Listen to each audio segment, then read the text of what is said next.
I'm Carlton Sharp, pastor of Faith Christian Center Church, right here in Beaumont, Texas. And we're here on what's happening in our neighborhood. And today, my special guest is Dr. Margot Gage. Welcome, Doc. Hi, welcome. Thank you for having me. Hey, tell us a little bit about yourself. Well, my name is Dr. Margot Gage, and I'm assistant professor at Lamar University, and I'm also the director of Young Americans Overseas. Hold up, Doc. Hold up. You look a little young to be a professor. Don't let these looks fool you. I have gray hairs. I do. I mean, you still look like you're 17. No.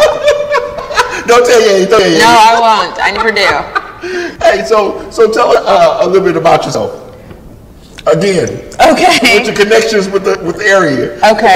Well, I was born in Austin, and I spent many years in Colorado, but my mother was born here in Beaumont, Texas. She went to French High School. Whoa, a buffalo. French buffalo. Okay, yeah. So I do have some relatives out here, and this is my first time being here as an adult and getting to learn about the city. Now, you are the director of YAO. So what is YAO? YAO is the first veteran housing complex in Jefferson County. We assist post 9/11 veterans looking for their relaunch who come home to get a restart. We also help people in general. We help young people, educate them to try to travel around the world. Another thing we do, and then we try to get different community programs and events going, like, for example, the Veteran Fest, what we just had. So one of the things that you might be asking, well, what is YAO? Is Young Americans Overseas. And so you assist those Americans who are overseas to do what? We provide them with their own private room in a housing complex, and they have everything, all of their things taken care of, and we link them to different partners that we have in the community, such as the Military Veteran Peer Network, and that's a nationwide network of veterans who are trained to come together to help veterans in need. Good. Now, you mentioned earlier about the Veterans Fest that you had in August. I mean, tell us a little bit about that. How did that come about? The Veteran Fest, it was the second time that we did that. It was the largest Veteran Fest that we had. It was the largest pinning of Vietnam veterans in Southeast Texas ever in the history of Southeast Texas. Now, again, I mean, we have novices that's watching today, and when you talk about pin, you talk about giving them a pin or... No. Actually, they get awards from the Department of Defense, and they're pinned on to their outfit, the awards. The Department of Defense flew out, actually, a guest speaker, a colonel, to address the crowd, and we made it just a big welcome home party for veterans. And this was this was the largest that you've seen the last couple of years. Right, this was the largest that we've ever put on, and we had over 100 veterans who were pinned, so that's a record number for Southeast Texas. Wow. Okay, so not only that, but you talk about you have a housing complex for the veterans. Right. We have a housing complex. It's for veterans and non-veterans, but veterans are our target population because we don't want the people who went and served overseas to come home to live on the streets. Veteran homelessness is a big problem, especially in Southeast Texas, especially after Harvey. We have tent cities behind the VA, and there's no place for these guys to go. Especially if they are, have no jobs, no skills, because they might have been a young person right out of high school when they enlist and they get back. They're far behind other peers who went from high school straight into the workforce. So this is a safe place for them to reinvent themselves. Wow. Now, also with the Veterans Complex, where is it located? It's located in the Cable neighborhood, so that's right on the corner of Linson and Live Oak. It's the big white housing complex fenced in. And across the street from that, we're building Texas' first women veteran and women first responder park. Yeah. And so who can come to the complex, and I mean, how many beds are there, and Well, who come to the complex is the residents, because you have to think of it's their home. So it's not that we have people just coming and going. It's not like a looky-loo. It's not a zoo. So just the veterans, or if you have an appointment, like if you need to speak with me about something, we make an appointment. We have had dignitaries there. We've had the mayor of Beaumont. She's visited. We've had the VA director, homeless director, Louis Paulino, who has visited. We have had Congressman Randy Weber visited. Senator Corinne has sent his regional director out. We've had a lot of big name people come to the complex. And of course, you always need support, additional support. Right, you do. you do. But we are not getting that from the VA as we had hoped by now, because we're 2 years into this, we would have been doing it, been receiving it. So that means that we're not able to help the people most that really need it. So we have something called the HUD-VAC program in Beaumont. So that means that if a veteran might come homeless, they can go to the VA and sign up to get a housing voucher. In between that period, when they're waiting in line for their housing voucher, have been approved for their housing voucher, they're on their own. So we could be a place for them to come and go, but the VA still has not funded that turbulent time when they're either waiting in limbo, basically. So they need a bridge for that. So actually, if they're waiting, do they actually become homeless at that point? No, they already are homeless. Okay. So they're coming because they want to have a home. Okay. So they get their voucher from VA. It's a wait, but they get their voucher. But their voucher, it takes a moment before it kicks in. It could take, however long it takes for them to find. And then it depends on housing, if they can find housing. Exactly. There's a lot of factors that go into that in determining whether or not they can use the voucher. There is. And so, we have attempted to get funding for that, but so far we've been unsuccessful to help provide them that bridge. Now, do you provide counseling? No, we don't do any counseling service on site. That's what the Military Veteran Peer Network is for. Okay. Now, tell us about the women's veterans and first responders part that you. Right. So, women veterans is one of the fastest growing veteran population, especially African American women. They are becoming veterans in high numbers.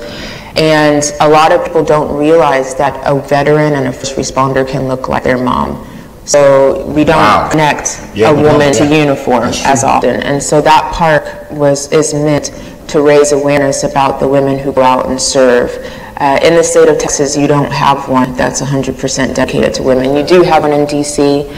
We have, sometimes you see at a park, they might have one woman statue or one little plaque on the ground, but it's really a very male-dominated park.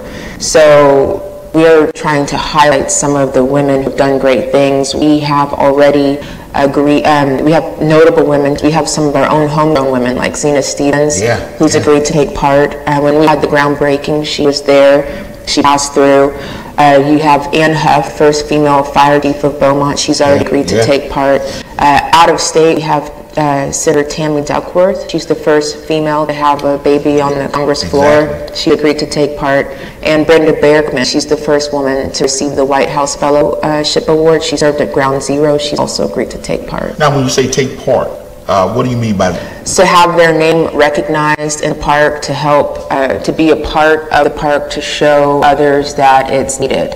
So, for example, when we had the groundbreaking ceremony, all of the women came out. They made it into a beautiful day. Ann Huff had the fire trucks come out with huge flag, American flag in the backdrop hanging from the fire trucks. That was really nice. The first female of Beaumont was there. The mayor of Beaumont was there. So it was a really beautiful day for women.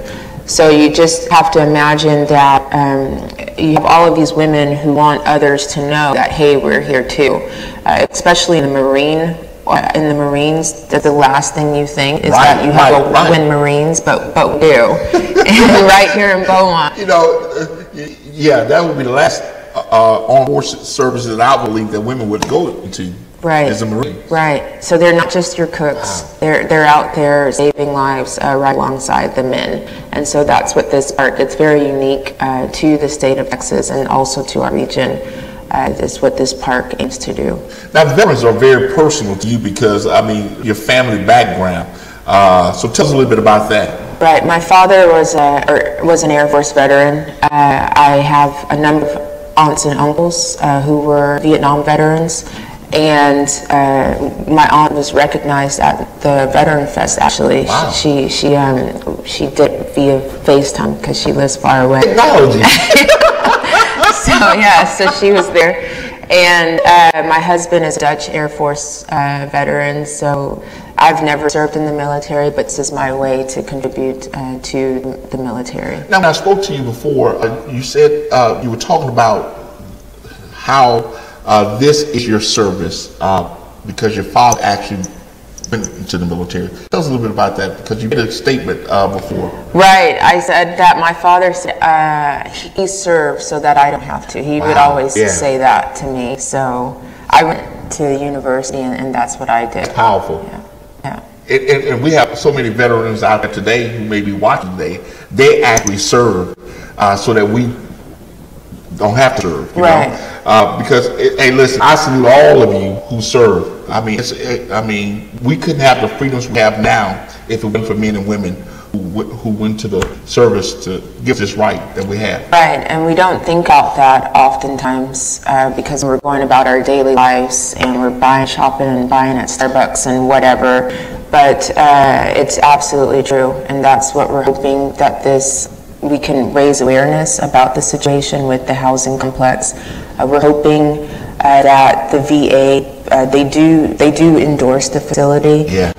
We're hoping that eventually we will get the funding that's definitely needed in our region. But now, those watching they could donate to the project. It is a 501c3, so they could donate, and we do, for all donations, I don't take a salary. It goes 100% to helping the veterans. If they're donating to the park, it goes 100% to the park. I'm a professor at Needed. I do it because I want to. So, for example, with the Veteran Fest, we raise funds, and all that money is going to build the fence 100%. Wow, I do it volunteer. And listen, so you can go online right now to YoungAmericans.overseas.org. I think the website is right there on your screen, and there's a donate button there, and you can click that donate button, follow the simple instructions, and you can donate into this organization, the Young Americans Overseas Project, to help our local veterans in time of need. So they can actually do it online. Yes, they can. But if they want to send it through mail, they can send it to? They can send it to 2390 Linton. It's also on the website, the address. They wanted to mail a check, that's also fine, in Beaumont, Texas. Good. Now, you also did something recently, Social Justice Symposium. Tell us a little about that. Right. This was the first social justice symposium in the history of Mar University. And so I went and I organized that. We invited a number of people and had a panel discussion. We spoke about women in politics, where Adriana Bell came and did that. We also had a criminal justice reform panel and a public health panel as well. It was 150 attendees what we had. So let's talk about the women in politics real quick, because I've seen over this past election cycle more women getting involved in the political aspect of it because of what we see. Right, exactly. We have, and actually I've done research on women in politics, and what we see is that women are more likely to work across party lines. When you have more women in politics, you see better population health. That's also because a lot of their backers or supporters are for health type of topics, so then they're more in tune to needing past these types of health measures. So there's overwhelmingly positive things when you get a woman in office. The problem is to get a woman to want to run. And then, because a lot of times it's so abstract for us Americans to see a woman who is in authority. Yes, but once we get over that hump and we actually get in office and we let her work, we're actually quite satisfied with that, because we're used to seeing women taking care of us. So it's just that first hurdle of getting her in there, which is the tough part. And that's one of the things I was going to mention, because one, they don't have the issues that men have with trying to communicate with one another, especially across party lines. Because, hey, listen, we know that they're better good for all of us out there. Two, most of them may be mothers. Yes.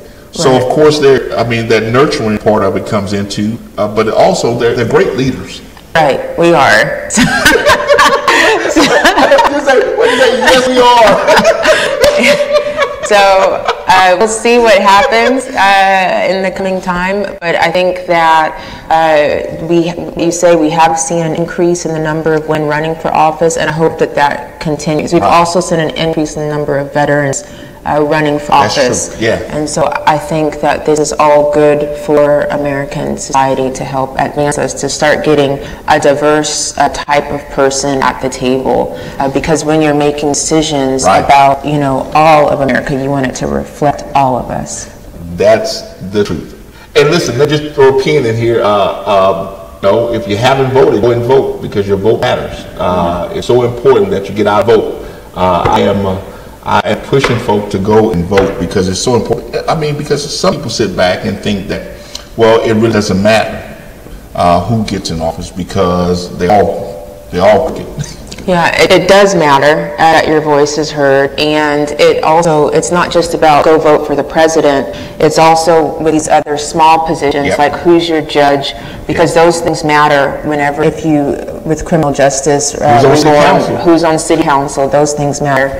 And we're not here to say who you go vote for, but that you go vote. Because a lot of people not too long ago to be able to vote, right? So it does matter. Yes. Now, also, you did a public health aspect of this symposium. Tell us about that. Right. Yale University did a study about the air quality in Beaumont. Uh-oh. Yeah. It's a pilot study. But what they found was that the air quality is not, it needs to be worked on.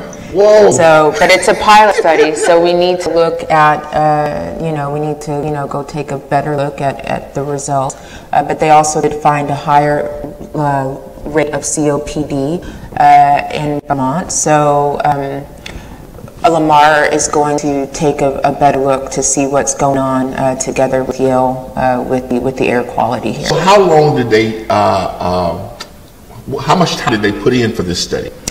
They put in 5 days. They measured the air quality for 5 days, and in that 5-day time, there's a monitor down in the fence line communities, and a lot of times that monitor wasn't working. It's supposed to be working, and it wasn't working.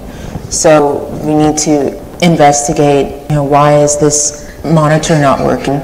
That's so close to the fence line community. Now, when you say fence line community, so that's a Charlton Pollard, so right outside of the refineries. Yes. Yeah. And I'm sure that's part of the air quality issues because, of all of our refineries in this area. Probably so. A lot of industry here. Yes. So it's a very touchy subject because the industry is a big economic driver in our community, so that keeps money here, but then you also have the environment to think of. So we have to find out that balance and an objective look to just see what the results and the numbers show. Okay, so it was the women in politics, the public health, air quality, and the third thing is what? The criminal justice reform. Criminal justice system. Talk to us about that. Well, we had different professors come in and speak about the need for criminal justice reform. The fact that a lot of things are unfair, how things are being handled. So again, that goes back with voting. So if you want reform, you need to vote for those officials and judges who are open to reforms. A lot of our sentencing in America is outdated. Yeah. We are one of the number one, we put people in prison. Like we have not the biggest population on the earth, but we put the largest amount of people in prison, typically people of color. So we need to go back and reevaluate our prison guidelines because it's from the ancient era, which isn't relevant for today whatsoever, especially with, for example, I don't know how far you want me to go with that, but what's considered Schedule 1 and not. We have, for example, marijuana, which is in the same classification as drugs, as crack, cocaine, and heroin, where you have marijuana, which in different states like Colorado, California is legal, but you have people in prison serving 20 plus years for marijuana charges. So this is just disproportionate. So there comes a time when we need reform. Well, prison has become big business. It's a big business, yes. I mean, that's when you really look at it. I mean, for an inmate to be in prison, there's a dollar amount associated with that person. Right. When you think that a can of tuna, if you want to buy a can of tuna in prison, costs $6. Wow. I mean, come on. And these guys are working for maybe like 1 cent an hour. There's a huge disbalance. And we have the documentary $6 for tuna, yeah. The documentary by yeah, I don't even know what kind of tuna that is. I doubt it's organic. But a very great, interesting documentary is Ava DuVernay's 13th, which can give you an idea of how our prison system has changed especially since she did it from when the 13th Amendment chronicling from then till now. Yeah. But you can especially see with the war on drugs, which was a failure, war on drugs. We should actually have a war on reform is what we need. We have people like Richard Branson, the Virgin Airline guys. Yeah. He's a real big proponent on that. So we're starting to get big names start to see the human rights as the global human rights has put a warning on the U.S. of how we are treating our own citizens. So that's the outside looking in about what's going on. What we are seeing is also medical benefits for marijuana. It helps with Alzheimer's.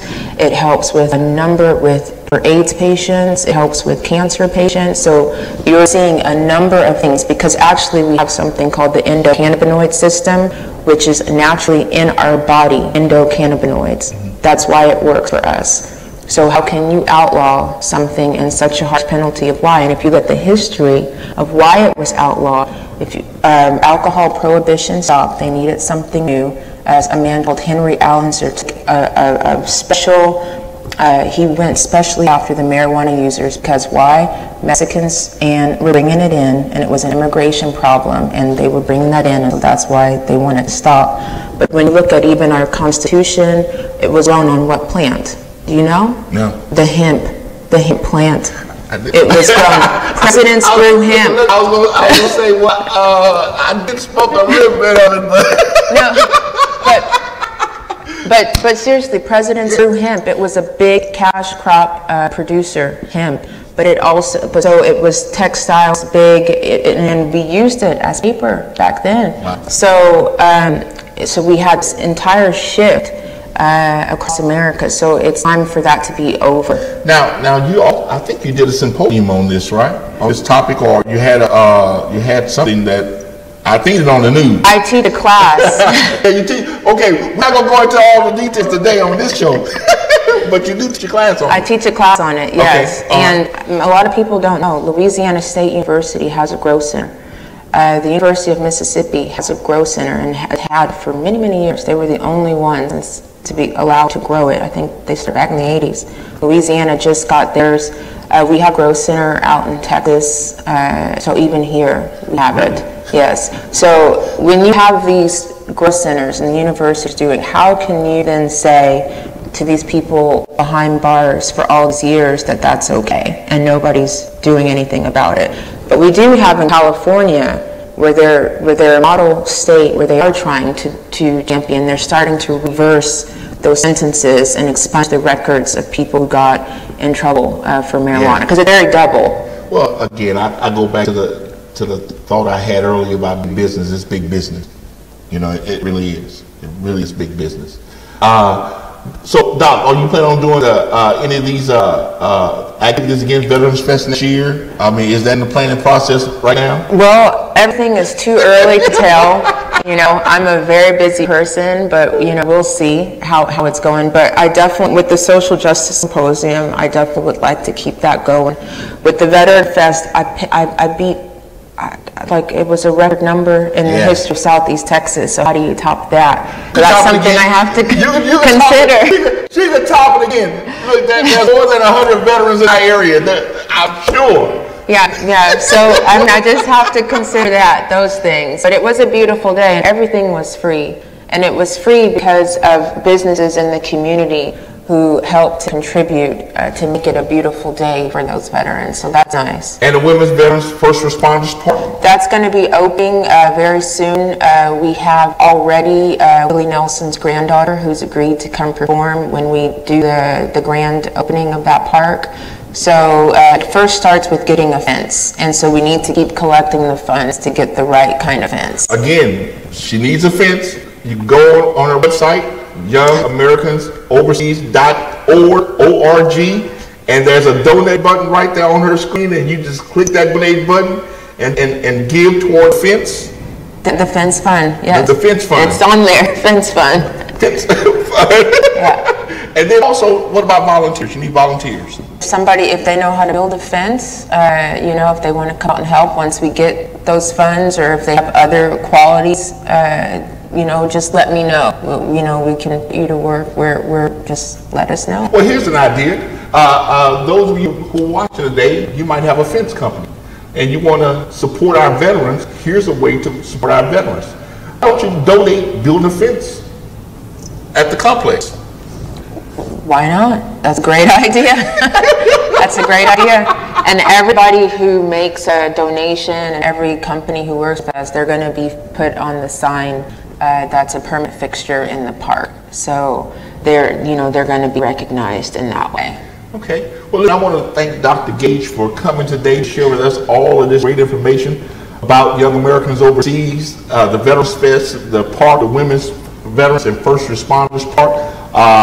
Talked about the relaunch of veterans, to help veterans relaunch in their lives, the social justice reform symposium that she had with all the different topics. And listen, I'm so grateful that she came to talk about those things today. Hey, listen, if you want more information, let's put her website back on the screen again. There's the website again that you can go to, youngamericansoverseas.org. Here is her, what else you have? Her telephone number. Here's the telephone number that you can have to call her. And there it is right there. Look, it just popped up. Give her a call. I want to volunteer. If you want to donate to the Young Americans Overseas mission and the veterans here in our area, there's the website again. Thank you for joining us today. I want to thank Dr. Gage and thank you for joining us on what's happening in our neighborhood. And we will see you next time on our broadcast.